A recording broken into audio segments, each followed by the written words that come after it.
नमस्कार, मेरा नाम है सनत। दिन है मंगलवार, तारीख है 13 जनवरी और आप सुन रहे हैं रेडियो भारती। सबसे पहले हेडलाइंस। डिजिटल इंडिया स्टार्टअप और युवाओं की भागीदारी देश के भविष्य को नया आकार दे रही है। प्रधानमंत्री मोदी। पश्चिम बंगाल में मिले निपाह वायरस के संगति केंद्र ने तैनात किया राष्ट्रीय संयुक्त प्रकोप राहत दल। ईरान के साथ व्यापार करने वाले देशों पर अमेरिका लगाएगा 25% शुल्क। भ्रष्टाचार रोधी संगठन टीवीआई ने 8 अध्यक्षों को लेकर बांग्लादेश की अंतरिम सरकार की आलोचना की। महाराष्ट्र नगर निगम चुनावों के कारण बॉम्बे स्टॉक एक्सचेंज और national stock exchange sir Ratan Tata trade ने बोर्ड में बड़ा संभाव। परिवार का ये 32 वर्षीय पुरुष हो सकता है शामिल। नोएडा के पकड़ होगी मजबूत। इंडिया ओपन बैडमिंटन टूर्नामेंट में भारत का नेतृत्व करेंगी ओलंपिक पदक विजेता पीवी सिंधु। हॉकी इंडिया ने तेलंगाना सरकार के साथ एचएसआई महिला हॉकी विश्व कप के लिए किया समझौता। अब खबरें विस्तार से। प्रधानमंत्री नरेंद्र मोदी ने कहा है कि डिजिटल इंडिया स्टार्टअप और युवाओं की भागीदारी देश के भविष्य को नया आकार दे रही है।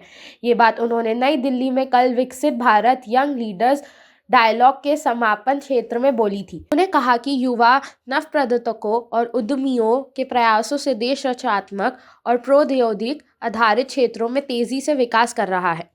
केंद्र ने पश्चिम बंगाल में निपाह वायरस के 2 संदिग्ध रोगियों के मिलने के बाद राज्य में एक राष्ट्रीय संयुक्त प्रकोप राहत दल तैनात किया है। इन रोगियों की पहचान कल कल्याणी के भारतीय आयुर्विज्ञान अनुसंधान परिषद के विनाशु अनुसंधान और वेदांत प्रयोगों में हुई है।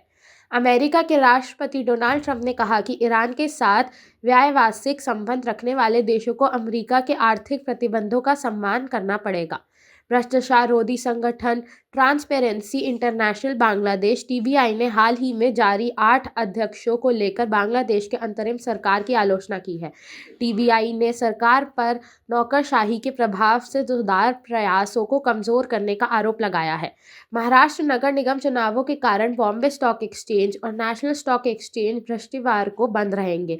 महाराष्ट्र सरकार ने 29 नगर निगम में मतदान को सुगम बनाने के लिए इस दिन सार्वजनिक अवकाश की घोषणा की है। टाटा ट्रेडर्स इस हफ्ते के आखिर में एक मीटिंग कर सकता है जिसमें ग्रुप चेयरमैन नोएल टाटा के बेटे नेविल टाटा को सर रतन टाटा ट्रेड के बोर्ड में शामिल किए जाने की अतलक है। इस कदम को नोएल टाटा की ट्रेडर्स पर पकड़ को मजबूत करने के तौर पर देखा जा रहा है।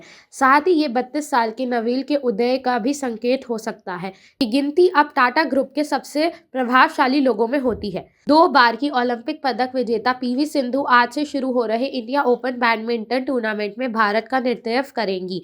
प्रतियोगिता का आयोजन नई दिल्ली के इंदिरा गांधी स्टेडियम में होगा। सिंधु चोट के कारण लंबे समय बाद वापस कर रही है। सिंधु हाल ही में मलेशिया ओपन के सेमीफाइनल में पहुंची थी। मालविका बंसोदा और तन्वी शर्मा भी महिला सिंगल्स में अपनी चुनौती रखेंगी। कि इंडिया ने तेलंगाना सरकार के साथ हैदराबाद में इस वर्ष 8 से 14 मार्च तक एएससी महिला हॉकी विश्व कप क्वालिफायर्स के आयोजन के लिए समझौता ज्ञापन पर हस्ताक्षर किए हैं। अब हम आपसे लेते हैं अलविदा इस वादे के साथ कि आप बने रहेंगे रेडियो भारती के साथ। धन्यवाद।